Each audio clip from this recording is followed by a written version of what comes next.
Do you want to know how your early childhood attachment style is affecting your intimate and sexual connection with your partner? Then stay tuned. You're going to learn a lot today. So many people don't get any education around healthy intimacy as yet. We're expected to have this amazing sex life. Engineering, focused family, and you don't ever talk about emotions. And if you have an emotion, it's like, what's wrong? Our heads know one thing, our body tells us another. You might get to this place where you really get to know each other much more deeply, which is intimacy.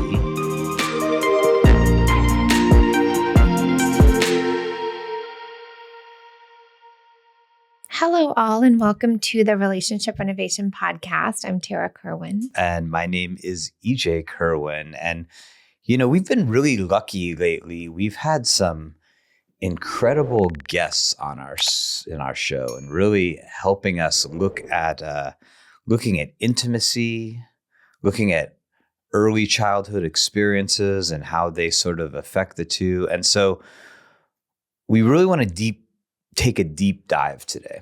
Especially because we know that almost every couple that comes through our center or that reaches out does experience blocks, obstacles, challenges with physical intimacy and sex. And so we really wanted to do that link between early childhood attachment and adult intimacy and sex, which is what we're going to do today. Yeah. So we're going to try to, sort of draw that real clear line in helping you understand, intimacy is a problem for couples, both emotional and physical and sexual intimacy, and understanding how the past has influenced them just in general is an important thing. And we're trying to link the two very directly.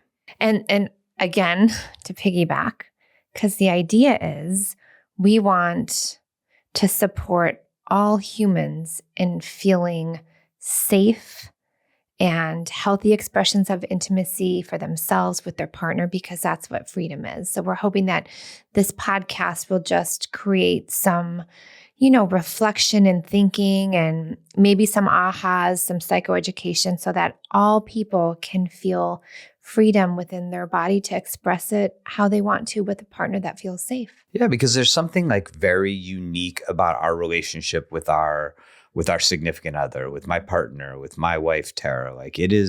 There are unique aspects of our intimacy, right? That we share with nobody else, with no one else. But they are really challenging to navigate over the course of our entire relationship. And it's one of the hardest subjects for couples to talk about, even individuals. 100%. So let's come back to a basic concept in marriage therapy, in human development with our significant other. It's that our early childhood experiences frame as an individual how we're going to attach with our adult partner. Yes, our primary caregivers basically, create those emotional blueprints for us, if you will. And then later on, right, that shows up in our adult intimate relationships. And we're like, how do we do that? Well, we're going to let you know today. Yeah. And we each have very unique experiences. Yeah. Your partner, yourself, there may be certain similarities, but oftentimes they're very, very different culturally, just the vibe in you guys' houses, maybe even generationally. Maybe there's a 5, 10, 15-year gap between you and your partner. There's all of these different things about how you grow up. And then you get together and you're supposed to just figure it out. You're supposed to just be emotionally connected, talk about difficult things, have great sex. Or the other partner triggers you and you're like, that's not supposed to happen. So this is not my person. Absolutely. And so we can talk a little bit, just briefly, a little self-reflection to help you sort of maybe wrap your heads around it. And I think, Terry, you were willing to kind of throw something out there. I'll be brief here, because if listeners have listened to other podcasts where I have my ugly cry, that there's a history of physical trauma, sexual trauma, emotional neglect, you name it. And so I grew up in a home where touch was for sure not safe. It was actually very abusive, and it was also very inconsistent. And so I, now in our relationship, there has been in the past, even more so than now since I'm doing all the work, like confusion and fear around what touch is, what it means. Sometimes I freeze, and it's like that will happen even with someone I feel very safe with. So that's kind of an example of like my childhood attachment and trauma and how it shows up with someone that I even really trust. Like you've touched my back and I will literally freeze, like, because our body creates this blueprint from young with touch. Yeah. Yeah. And then mine, I feel like it plays out in like a weird way from just emotional stuff, but all the way to like physical and sexual intimacy. And that like one, like we just didn't talk about a lot of stuff. Like it was like just kind of like you just keep cruising and you just kind of deal. And yeah, there was conflict now and again, but there weren't like deep conversations about emotions. You know, that wasn't really happening. And so like I've always struggled in our relationship of like having a blueprint for difficult conversations where I have to stay present emotionally for long periods of time. Like it just like kind of like overwhelms me, and it can kind of, even though I'm a therapist, you know, and I understand this stuff, I still have like sort of this like, you know, emotional body or this, you know, person who grew up in a certain way that just gets really overwhelmed by it. Also, and I think freeze this is too. Yeah, I freeze in my We own both way. Freeze. I like sort of silently freeze. I don't jump and startle. I just sort of like, you can see it freeze in bail. your eyeballs freeze. You know, sometimes I'm like, I got to go outside and power wash something, you know. I like that. Yeah, that's the one. It's an act of service and freezing. Sure. Okay. And then the other thing, and I think a lot of people struggle with, that I think I've struggled with over the years, is like there was just no discussion of like sex. Yeah. Or if we ever did, it was super uncomfortable and it was really brief. And so then in an adult relationship, like long-term adult relationship, it's just like no blueprint. Right. You know, no blueprint on how to discuss like, hey, there's things we got to figure out here that aren't going exactly the way we thought they were going to go 15 years ago. Yeah. Well, so let's do a nice kind of breakdown of just like attachment theory. We won't go too, what's the word? We won't go super deep, but we do have many different attachment podcasts that you can just type in, search attachment, relationship innovation podcast, and we have a ton of them. But so early childhood attachment, there's secure, anxious, avoidant, and disorganized. Secure attachment is all about you have this safe, connecting trust with your caregiver or caregivers. There's a consistent meeting of the needs. They show up. There's physical and emotional safety. Anxious attachment is very much like maybe needs were met very inconsistently, like your caregivers were either really there or not there. A lot of anxious attachments can be with parents who are alcoholics or ragers. It's like they come in, or and even just like workaholics. Not sometimes they're present, sometimes they're not present. Yeah, they come in, they love you, and then they're yelling at you. Or maybe your parent had like a mental health diagnosis and like anxiety disorder, and like kids just pick up on that, and so it's really confusing. So anxious attachment.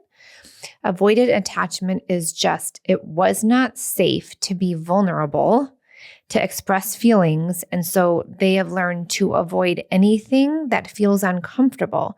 So for example, let's just say you have, you know, parents who are constantly fighting with each other, and you walk in and they're screaming, you get out of the room or whatever, and nobody comes to talk to you afterwards.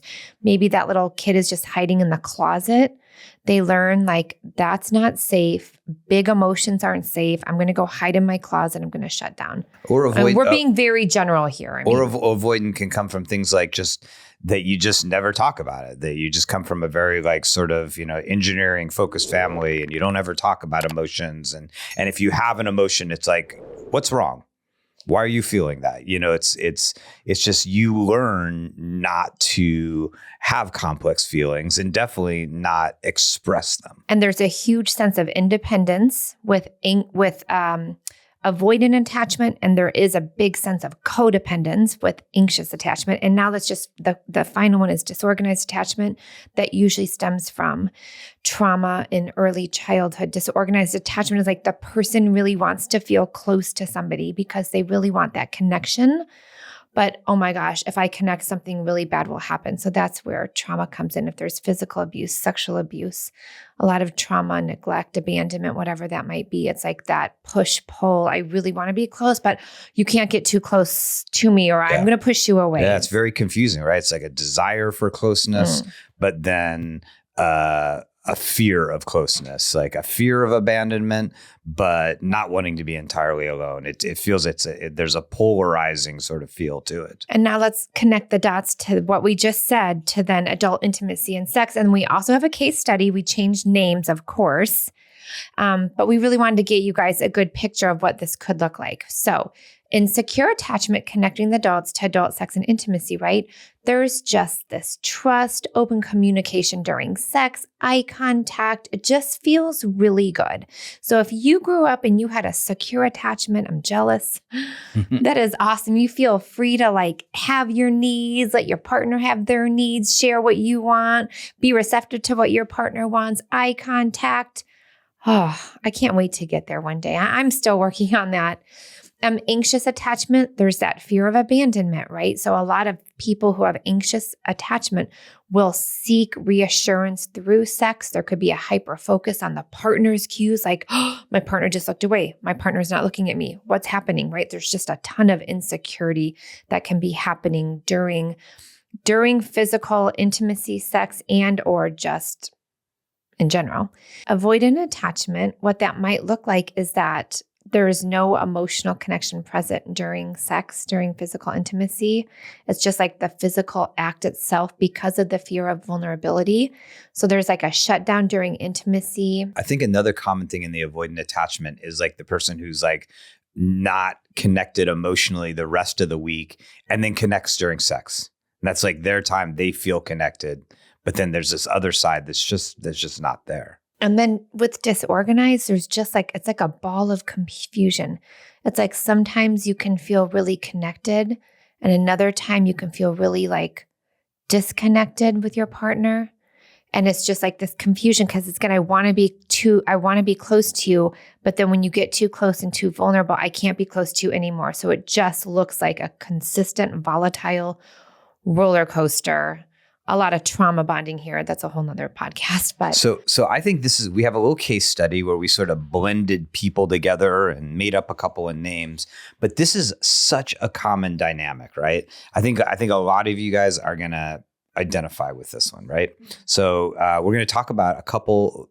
We're gonna call them Lisa and Mark. Now, Lisa has an anxious attachment style. She craves closeness. She sees sex as a way to feel loved, and it really reassures her. Now, Mark is your typical avoidant attachment style. He enjoys physical intimacy, but he feels overwhelmed in other times by the emotional demands, and even afterwards, the closeness that Lisa is feeling. So when they have sex, Lisa wants deep eye contact, she wants emotional connection, and she wants loving words before and after.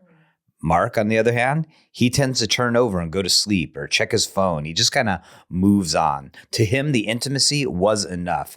To Lisa, the intimacy is just a part and she needs more. Otherwise, she feels rejected. So what happens? This dynamic plays out over months, years.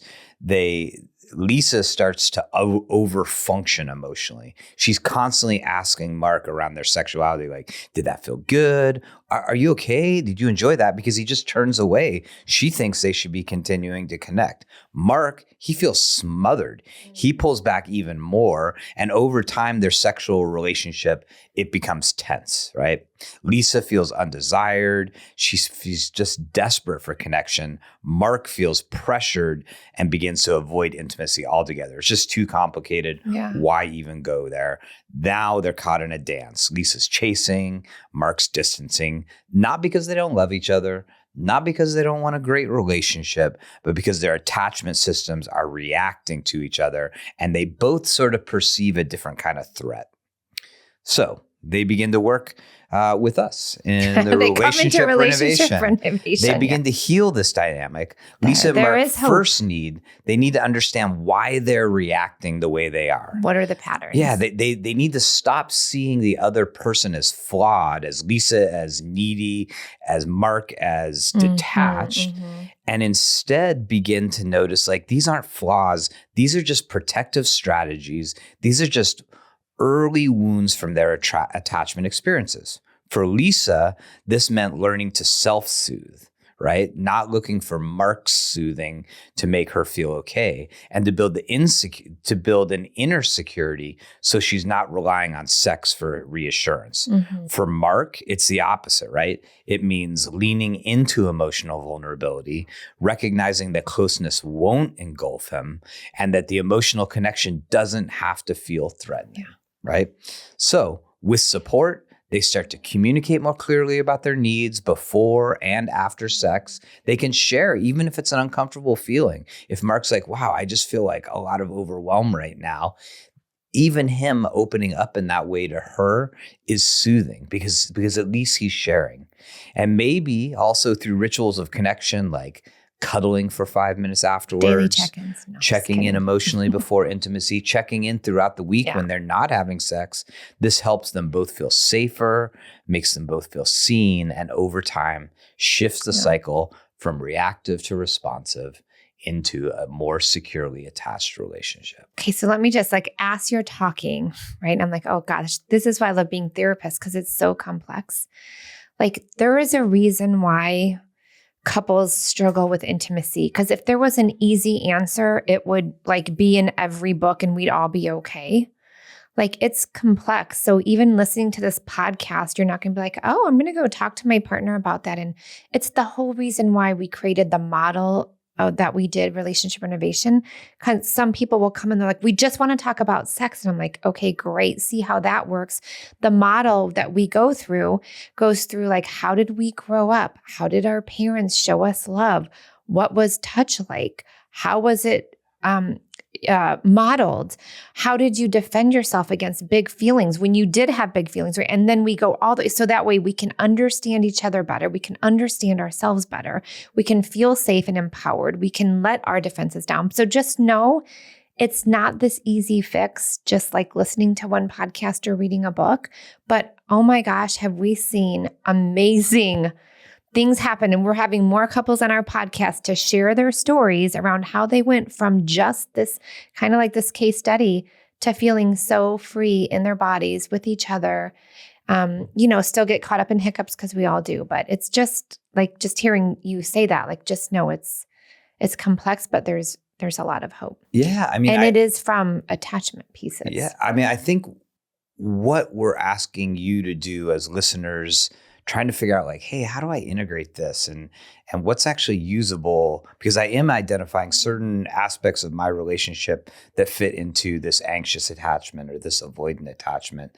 It's really this ability to pull back and see the dynamic, right?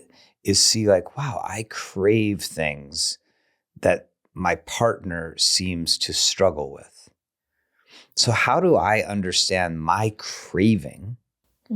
How do I understand my even anxiousness around that craving, anxiousness around not getting that need met? How do I look back and understand that more deeply? And then how does my partner do the same? How do they understand their reactions, their side of this problematic dynamic between the two of us, and see where its seeds came from, right? Because this is sort of the next thing we're sliding into, is that there are just messages we receive as children, right? There are messages we receive about just communicating. But then in this case, we want to talk a bit about there's messages that you receive about your body, touch, about your sexuality, pleasure, about touch, shame. Yeah, that just, they sort of create our operating systems as adults. When messages around our body or pleasure, when they are like affirming, right? When they are talked about, when they are normalized, when they're emphasizing safety, curiosity, bodily autonomy, healthy boundaries, naturalness of pleasure, people tend to develop a more integrated, confident, and connected sense of self in sexual and intimate experiences. But conversely, right, messages laced with shame, fear, or secrecy, which is tons that I got, whether that was in school or at home, that leads to dissociation from the body, difficulty with boundaries, hyper or hyposexuality, hypervigilance, suppression, you name it, right? So even being able to ask yourself and or your partner these questions, like what early messages did you get about your body? Were they shameful? Were you encouraged? Did people talk about pleasure and like what happens when you start to have your sex hormones get developed? Or were you shamed about it? I mean, I used to be a child and family therapist and a crisis therapist way back when. And so I worked with a ton of adolescents and their parents. And these adolescents would come in. I'd worked with like a lot of boys. And they would be like, my mom caught me masturbating and she told me if I ever did that again, I'm going to be in so much trouble. And then the parents would come in and be like, Tara, you have to let them know. And I would be like, oh, hang on. We have to talk about what is healthy here and what's not healthy, right? Because some parents have different belief systems around is masturbation okay or not okay. But we also know there's that like healthy sense of pleasure and sex hormones in the body. And so it's like, I remember like I'm 25 at this time thinking like, how do I help this child and these parents have this like discussion that feels really healthy to them? Yeah. And it can be as like, like that's a pretty distinct experience for a kid, like be exploring his body and having a reaction to it. But then it can be like also like more subtle too, in that like what was nudity like within your family? Like, were you in a family like where nudity was absolutely not acceptable and not even really talked about? Or were you in an environment where like maybe there were some boundaries around nudity that felt like even as a kid, like, God, this just doesn't feel quite safe. Yeah. And so there's all of these gradations of experience from, that extreme of like a really negative experience all the way to just like kind of unspoken dynamics or things that feel a certain way, but then they're not discussed. And you take that as a kid and you translate and you adapt. And so we don't even have to get deeply into each one of them. But what we can say is these are great discussions for you and your partner to begin to have. Yes. Talk about really quickly, just to overview, shame-based messaging, right? Were you people like, good people don't do that? Your body's dirty. You shouldn't touch that spot. What was the messaging you received about your body, your touch, right? What was the type of education or silence around physical touch, pleasure, sex, intimacy? So many people don't get any education around healthy intimacy as yet. We're expected to have this amazing sex life when we enter a long-term relationship or even when we just start dating and we're adults, right? And then also boundaries, right? Over sexualization, inappropriate exposures. What were the boundaries like? What did you learn from those boundaries? Is there a suppression of desire because boundaries were blurred? Is there confusion around it? Like, none of this is your fault. You get to just say, what was I taking in as a child that might still be affecting, blocking, disconnecting from my body? Because a lot of people are disconnected from their body, dissociated in many ways, especially during sex. I mean, you can ask how many people look at each other during sex if you don't have secure attachment. I mean, there will be some, So I think that's a great segue. So we talked a little bit about how like childhood messages may have affected or could affect an adult, right? And so now we want to look at like, what are some signs? Like, what are some things that you can look at about yourself, that your partner can look at about themselves that might say that early attachment is impacting your intimacy? So one very common one and very subtle one is just that you have a difficulty asking for what you want sexually, intimately, emotionally, that it's just difficult. You don't know what it is, or you don't know how to say it. You might not know how to ask, or you might not know what to ask, or you might not even know like that it's like really healthy to ask. Yeah. Some people just think like, oh, this is just what I do. Like they don't even think about their own sexual needs, desires, or what feels good to them. It's about their partner. So that could be one sign. Yeah. You might also feel a sense of emotional disconnection, right? You might just struggle to be like, what even is that? What is it to be emotionally connected during physical intimacy? And that's a great question for you to ask your partner and the two of you to really listen to, is like, what does it feel like? Mm-hmm. Do you feel emotionally connected during intimacy? Fear of being too much or not enough. I see this a lot, right? That like, what if I don't please my partner in the way? What if it's too much? Again, like it's just that insecurity. It's that insecurity that's confusion around all this stuff that can lead to that. Yeah. And then you might really see sex as like a validation, right? Like that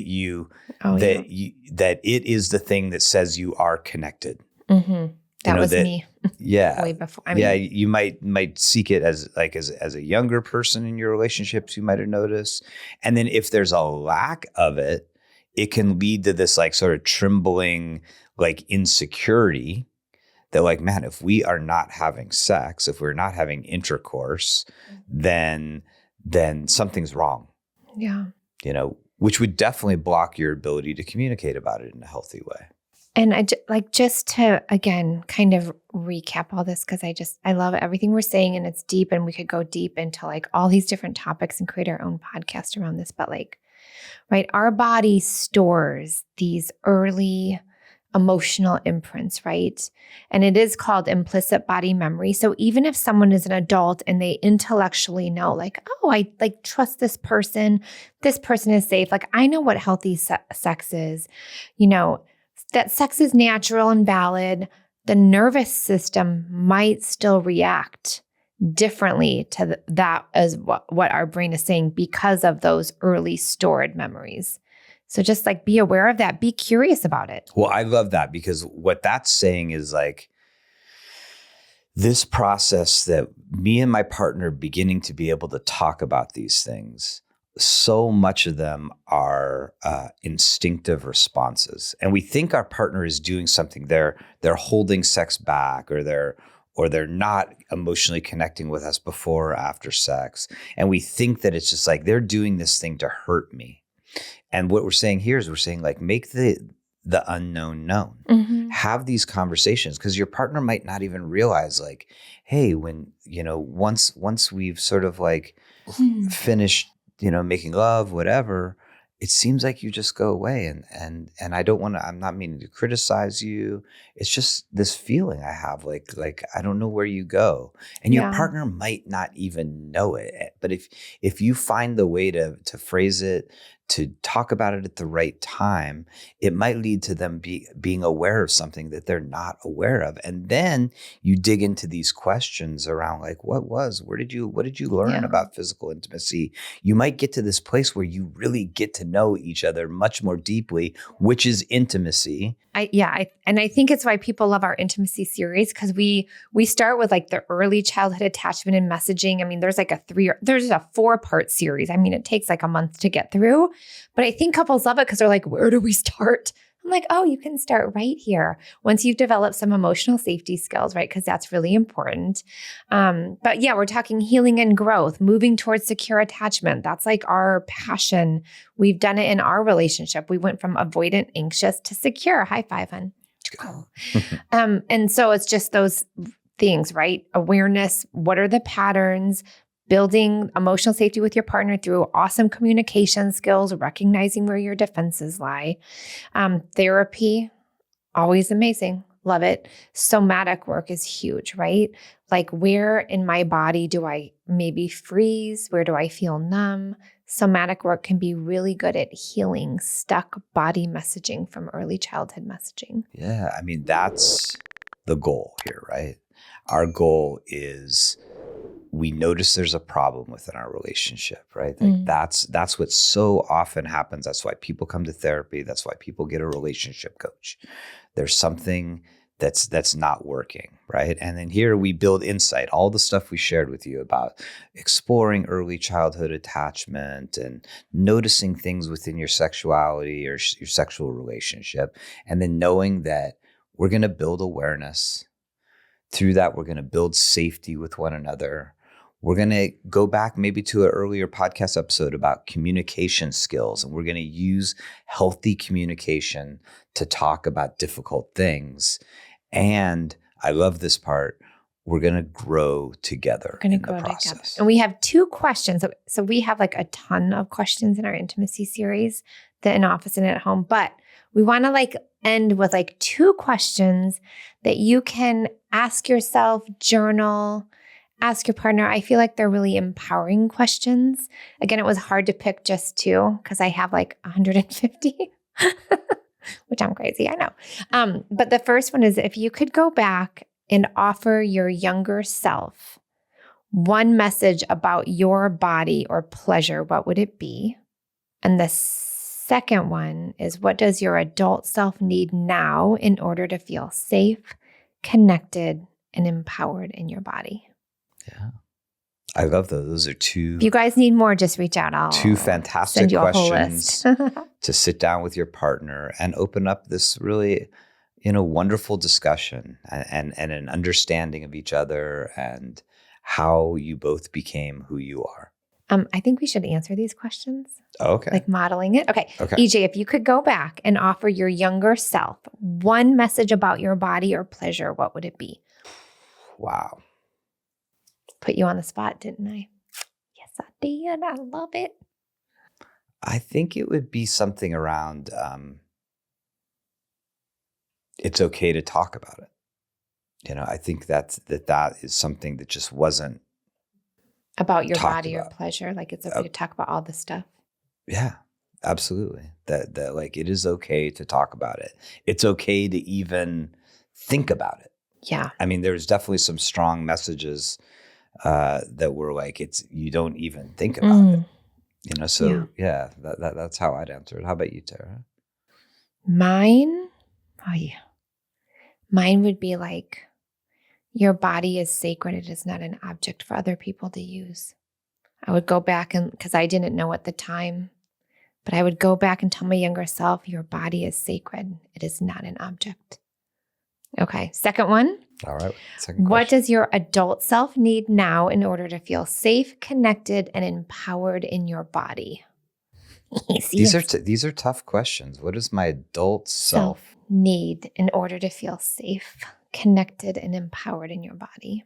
I think for me, it would be like that a space needs to be created. We had Zach Brittle on the other day, and he asked us this question, like, how long does it take for you to be ready to have sex with your partner?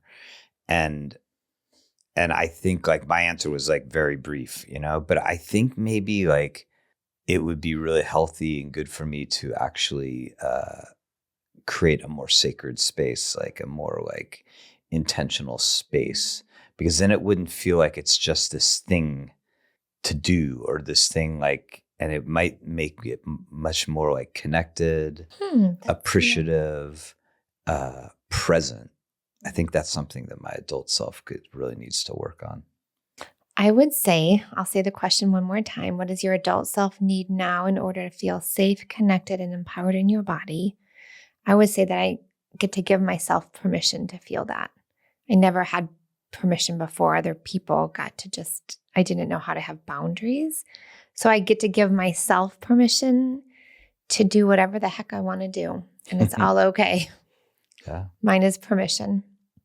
All right. This was like a heavy, deep, intense episode. Yeah, there's a lot to it. There is a lot to it. reach out. Feel free to ask us questions. We can even go deeper on a topic, especially like I think boundaries is a huge one. I work with so many couples who just had such enmeshed boundaries growing up around sex and hypersexuality. And so they just didn't know, and they got together like in their 20s or whatever. And, there were no boundaries modeled. So how do you have boundaries within sex? And so then, just now 20 years later, right, it feels like, oh my gosh, intrusive and bad things have happened because of that, but it's not your fault. We're just kind of going with what we know, what we were modeled in that implicit body memory. Remember that. Our heads know one thing, our body tells us another. And so that's what you pay attention to. If you're noticing freeze, numbness, shutdown, tension with someone you feel safe with, that's a sure sign that there's something else happening. I mean, I just wish for all of you listening and us, like the ability to talk more about these things, the making the time and space to talk about how where we came from, how it affects our physical intimacy, what we want, what we need. And you know what's really cool? You guys, hang on. I just had this idea. Sorry, I didn't mean to interrupt you. Sorry. I just developed the Relationship Renovation Sexual Intimacy Inventory, RRSII. And I tried to make it like short but sweet right before couples enter the intimacy series. And maybe our next podcast, we can actually go through the intimacy inventory, because I think that'll also help couples kind of get like more of a structured framework. Yeah, it's like I'm doing this before even starting the intimacy series to really get, just a read on both people. So maybe we can do that next time. I just thought of that right now. So, okay, I just developed. It's brand new. I love it. So we so appreciate it when you share our show. Please tell another couple, another individual about it. We've gotten so much feedback over the years of just like how much it's changed people's relationships. So please share our show, review, follow us. All of that like really helps in just getting the word out, and just helping us build all the happy, healthy, loving, intimately, sexually connected Playful relationships as possible. Yes, thank you. Again, reach out if you have any questions, and thank you so much for listening. As always, take care of yourself, take care of each other. Bye-bye. Bye-bye.